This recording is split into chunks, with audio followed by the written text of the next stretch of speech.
प्रदीप जी, क्योंकि नसीर हुसैन जो सांसद हैं कांग्रेस पार्टी के, आज जबरदस्त तरीके से बीजेपी पर, सरकार पर उनकी ओर से हमला बोला गया, ये कहते हुए कि 1995 में जब आप लोगों ने वक्फ का समर्थन किया था उस समय आप लोग कहां थे दिमाग से।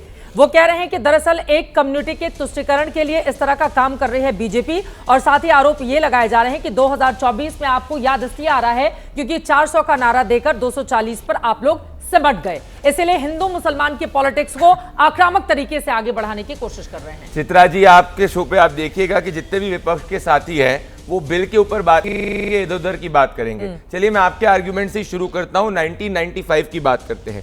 1995 में सीताराम केसरी, मेरे पास जो है लोकसभा के उस वक्त के डिबेट के अंश है, सीताराम केसरी कांग्रेस पार्टी के उस वक्त मिनिस्टर थे, और सीताराम केसरी कहते हैं कि जो वक्फ बोर्ड है उनकी फाइनेंशियल सिचुएशन बड़ी कमजोर हो चुकी है, इनके इसमें ट्रांसपेरेंसी नहीं है और हमें इनको ट्रांसपेरेंट करना अति आवश्यक है। ये कांग्रेस पार्टी के सीताराम केसरी कह रहे हैं। चलिए, अगर आपको इस पे विश्वास नहीं होता तो मैं अब आपको एक और कोट करना चाहता हूं। कांग्रेस पार्टी के राम रतन राम कहते हैं उसी वक्त की डिबेट में, क्योंकि आपने 1995 का जिक्र करा, कई बार वक्त संपत्तियों पर दुकान बना दी जाती है, उनका किराया मुताबिक खुद जेब में रख लेते हैं, इससे मुसलमान समाज का भला नहीं होता है। तो ये जब हम इसमें भला करने की बात कर रहे हैं तो जो लोग कुछ बिल्डर लॉबी को सपोर्ट कर रहे हैं उनको चिढ़ क्यों मच रही है, और मैं बताऊंगा कैसे बिल्डर लॉबी को सपोर्ट कर रहे हैं। तो आप लोगों ने भी सपोर्ट किया था, आरोप लगते हैं उधर से। नहीं, हम लोगों ने 2013 के अंदर अगर आप बात करें तो पूरा आर्ग्यूमेंट देखेंगे तो सरकार के पास बहुमत थी, हम लोग ने अपना विरोध प्रकट किया था, और अब हमारे लोगों के भी जो जिस वक्त लोग ने 2013 के अंदर वक्तव्य दिया था उनकी भी सोच इवॉल्व हुई है। पर इसमें आपको कांग्रेस पार्टी की मैं डबल स्टैंडर्ड एक्सपोज करूंगा। 3,500 एकड़ की हैदराबाद के अंदर जमीन है 2012 में। कांग्रेस पार्टी तो एक तरफ कहती है कि हम वक्फ बोर्ड के साथ है, पर वहीं कांग्रेस पार्टी ने अपने अटॉर्नी जनरल गुलाम नबी को वक्फ बोर्ड हैदराबाद के खिलाफ जो है केस में डाला था, जो कांग्रेस पार्टी इस वक्त सरकार हार गई थी। तो एक तरफ वक्फ बोर्ड से जमीन छीन रहे हैं। मिल जाएंगे ना, पटना को लेकर खुद लालू प्रसाद यादव की ओर से भी सदन में अपनी बात रखी गई थी। जब हम यहाँ पे ट्रांसपेरेंट करने की कोशिश कर रहे हैं चित्रा जी, लेकिन आप लोगों की मंशा ठीक नहीं है ना, विपक्षी दल आरोप लगा रहे हैं मंशा खराब है। मैं आपको बताता हूँ भाई, मंशा किसकी सही नहीं है किसकी नहीं है, इस एग्जांपल से आप समझेंगे। Rahul Gandhi member of parliament रह चुके हैं केरला से, Priyanka Vadra member of parliament इस वक्त वायनाड से हैं।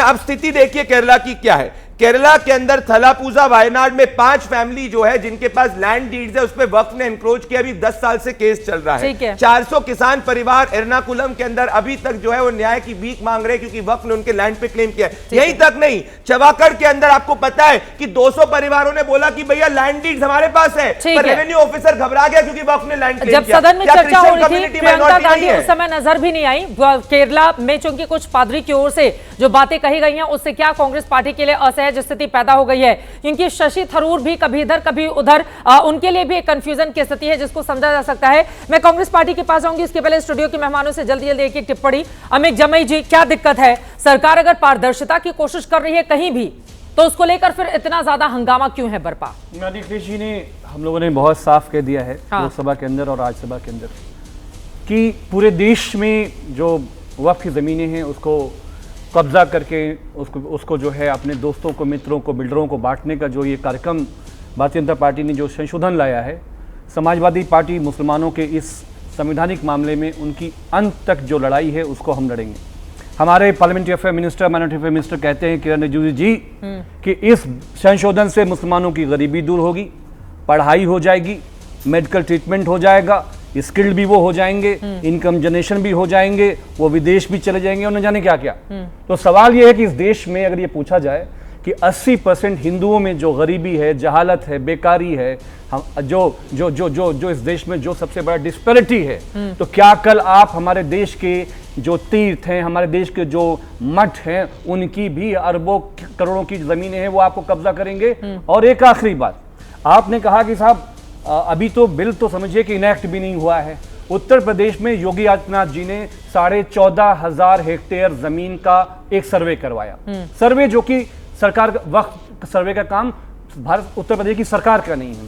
सर्वे में कहा गया कि 14,500 हेक्टेयर जो सर्वे की जमीनें हैं उसमें 13,500 हेक्टेयर जमीन मस्जिदें, दरगाहें, शिया इमाम बाड़े ये जो हैं सरकारी कब्जे पर हैं। तो उत्तर प्रदेश के हर जिले में एक नई बाबरी मस्जिद जैसा डिस्प्यूट खड़ा करने का काम योगी आदित्यनाथ जी ने किया है। अगर सरकारी जमीन पर बनेगा तो फिर अगर मान लीजिए सरकारी जमीन है, कागज सरकार के पास है उसका, तो फिर उस पर आप कुछ भी बनाइए। हम लोगों ने बहुत सारे मंदिरों को भी टूटते हुए देखा है। नहीं हमें जमे ये हिंदू मुसलमान और मंदिर मस्जिद का प्लीज नहीं, समस्या कोई नहीं है। अगर सरकारी जमीन पर मस्जिद या कुछ भी कोई भी धार्मिक स्थल बना हुआ है, सरकारी जमीन पर क्यों बनाएगा? अपना जाइए किनारे लीजिए, बनाइए। हमने तो बहुत सारे मंदिरों को टूटते देखा है सरकारी जमीन पर, तो फिर मस्जिदों को लेकर ये रोना क्यों?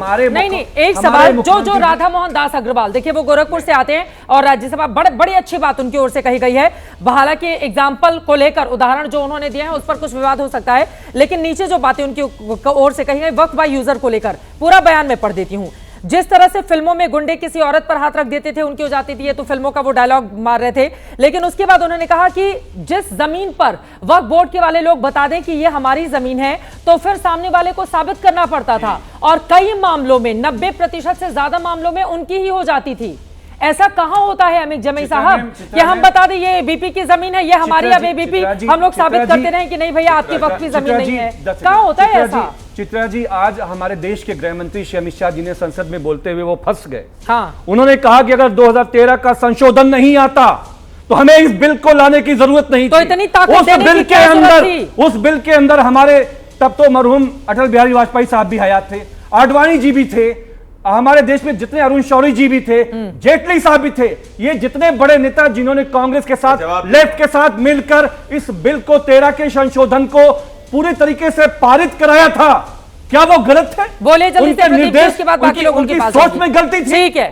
ठीक है, उस समय 2013 में क्यों पारित करवा दिया था, वो सवाल पूछ रहे हैं, जब इतनी ज्यादा कमियां थी और इतनी ताकतवर लोगों ने, आप देख संस्था बन रही लीजिए थी। कि अगर मैं आप पूरा डिस्कशन देखेंगे तो इन्होंने बिल स्पेसिफिक डिस्कशन ही नहीं किया था। मैं टेक्निकलिटी पे नहीं जाना चाह रहा। चलिए आज की बात करिए, आज का हमारा स्टैंड हम पास करने की बात कर रहे हैं। ये पहली बात तो आपके शो पे झूठ बोल रहे हैं। अगर आप मुझे बताइए वक्फ की 9 लाख एकड़ में से 1 लाख से ज्यादा एकड़ की जो जमीन है वो किसानों की है।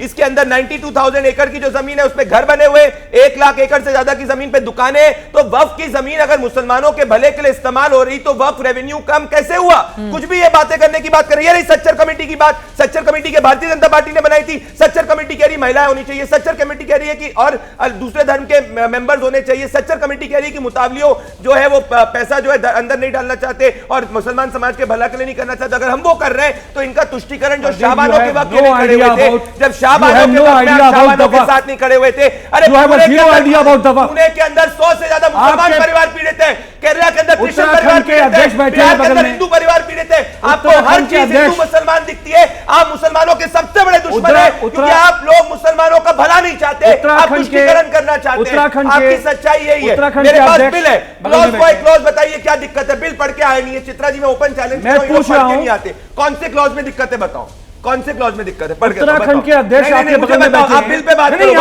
अरे यार नहीं है अमित जी, आप ये बताओ कि 14,500 हेक्टेयर उत्तर प्रदेश की मस्जिदें शिया इमाम अरे उस पे कब्जा कैसे करोगे? आप बताओ कब्जा कैसे करोगे? आपको दिक्कत मेरे पास भी सब कुछ है। कौन से मेरे पास भी सारी बिल है। कौन से सेक्शन में दिक्कत है? क्या वक्फ ट्रिब्यूनल के फैसले को क्या कोर्ट मैं ये पूछ रहा हूं, आप एक पूछ रहा हूं हिंदू एंडाउमेंट बोर्ड में, गलत कह रहे हैं, सिखों के बोर्ड में ये रिलीजियस मुसलमानों का क्या काम है? आपका क्या काम है? सुनिए, इसके अंदर सैयद फजल सेक्युलर हो जाएगा ना। ठीक है,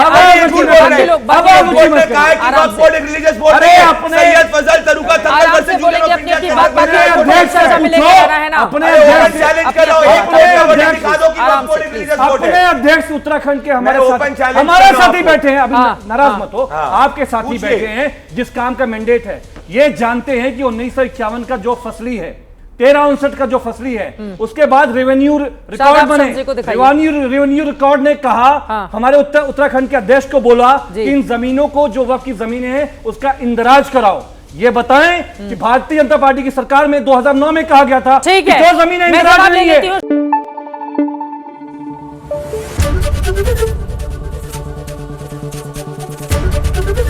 एबीपी न्यूज आपको रखे आगे।